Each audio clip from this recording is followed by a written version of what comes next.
Imagine abrir um mapa antigo. Não um mapa qualquer, mas um daqueles desenhados à mão séculos atrás, quando o mundo ainda era oficialmente desconhecido. Agora imagine perceber algo inquietante. Onde hoje existe apenas oceano, esses mapas mostram continentes inteiros, terras vastas, cordilheiras, rios, cidades, nomes escritos com precisão. E em alguns casos, criaturas estranhas desenhadas como se fossem parte real daquele mundo.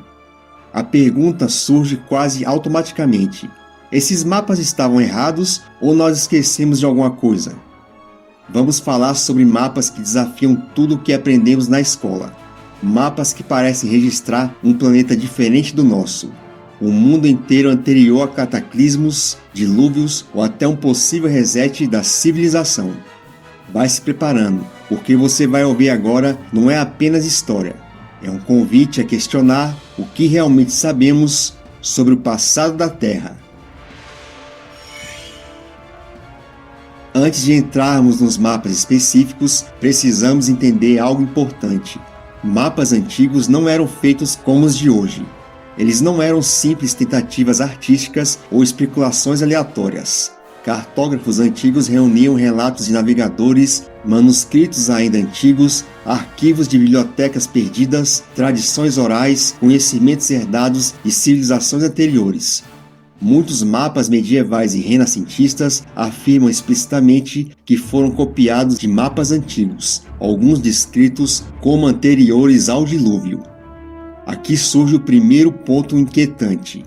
Se eles copiavam mapas mais antigos, quem desenhou os originais? Em 1513, o almirante otomano Piri Reis cria um mapa que até hoje intriga historiadores. Esse mapa mostra a costa da África, a Europa Ocidental, a América do Sul com riqueza de detalhes e algo extremamente controverso, uma grande massa de terra ao sul. Essa terra, segundo alguns pesquisadores, se parece com a Antártica sem gelo. O mais estranho, a Antártica só foi oficialmente descoberta em 1820 e sua costa só foi mapeada com tecnologia moderna, usando um radar sob o gelo. Mas assim, o mapa de Piri Reis mostra cordilheiras, baías, regiões costeiras precisas.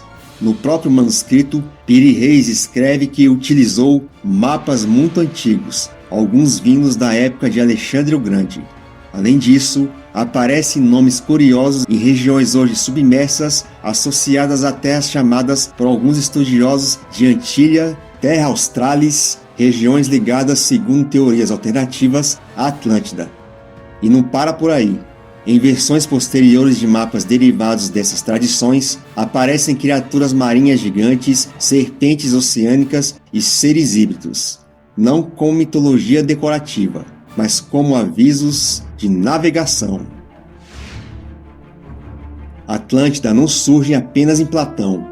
Mapas antigos, principalmente entre os séculos XV e XVII, mostram ilhas e continentes no Atlântico com nomes como Antilha, Ilha de Brasil, Terra de São Brandão. Essas terras aparecem em locais onde hoje só existe oceano profundo, com dimensões continentais, em posições coerentes com descrições antigas de Atlântida. Alguns cartógrafos acreditavam que Atlântida não havia desaparecido, mas afundado parcialmente, restando apenas fragmentos. Isso levanta uma questão desconfortável. E se a geografia do planeta mudou mais recentemente do que pensamos? O mapa de Urbano Monte, criado em 1587, é um dos maiores mapas manuscritos já feitos. E ele guarda segredos perturbadores. Nesse mapa, aparece um enorme continente ao sul, muito maior do que a Antártida atual. Regiões internas detalhadas com rios e montanhas. Nomes de terras que não existem hoje. Alguns dos nomes mais intrigantes associados a essas terras incluem Regio Patalis, Terra del Fogo Australis. Bic, um nome que aparece em vários mapas antigos ligado a terras riquíssimas. Essas regiões são descritas como abundantes em recursos, habitadas, conectadas a rotas comerciais antigas. Além disso, O mapa de Urbano Monte apresenta criaturas míticas como homens com cabeça de cachorro conhecidos como cinocéfalos, seres gigantes, monstros marinhos colossais. Na época, isso não era fantasia gratuita. Era uma forma de dizer: aqui existe algo que não compreendemos completamente. Enquanto a Atlântida domina o Atlântico, no Pacífico surgem outras lendas cartográficas. Lemúria e Mu aparecem em mapas e teorias científicas do século XIX, mas suas raízes são muito mais antigas. Mapas antigos mostram grandes massas de terra no Pacífico, conexão entre Ásia, Oceania e Américas, terras que hoje estão completamente submersas. Em tradições do sul da Índia, do Tibete e da Polinésia, Lemúria é descrita como um continente avançado, berço do conhecimento espiritual e científico, destruído por cataclismos oceânicos. Mu, por sua vez, aparece em relatos maias e asiáticos, como uma civilização mãe, com cidades monumentais, submersas após grandes terremotos. Curiosamente, cadeias submarinas do Pacífico parecem formar sombras de continentes afundados. Coincidência ou memória geológica esquecida? Em 1739, o cartógrafo francês Félix Buac cria um mapa ainda mais perturbador. Ele divide a Antártica em dois grandes blocos continentais, separados por um mar interno. Isso só foi confirmado cientificamente no século XX, com estudos sobre o gelo. Buac afirmava que seu mapa se baseava em fontes antigas, anteriores ao congelamento da região. Além disso, seu mapa sugere que o clima na Terra mudou drasticamente. Civilizações podem ter existido em regiões hoje inabitáveis.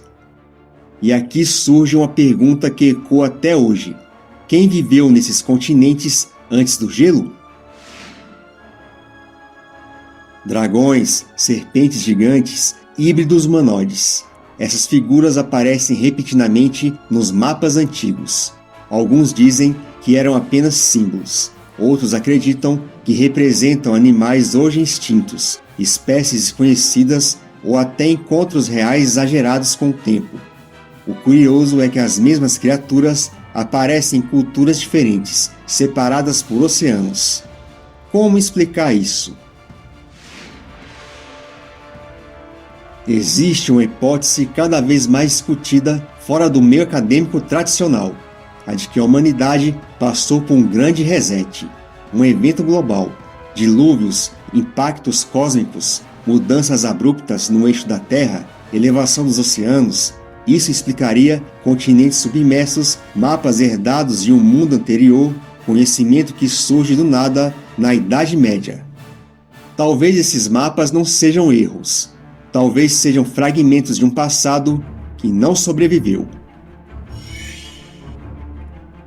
No fim das contas, esses mapas nos deixam com mais perguntas do que respostas. Eles mostram terras onde só existe oceano, continentes que desapareceram, um planeta que parece ter mudado drasticamente.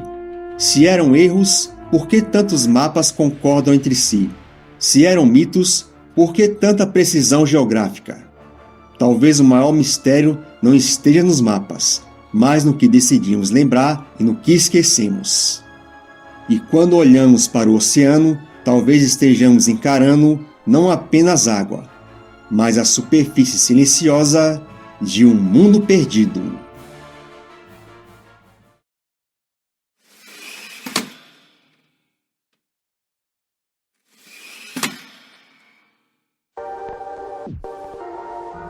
Para você contribuir com o crescimento desse canal, deixe seu like. Se você ainda não fez a inscrição no canal, se inscreva e ative o sino das notificações. E se você quiser, deixe sua opinião abaixo nos comentários. Até mais!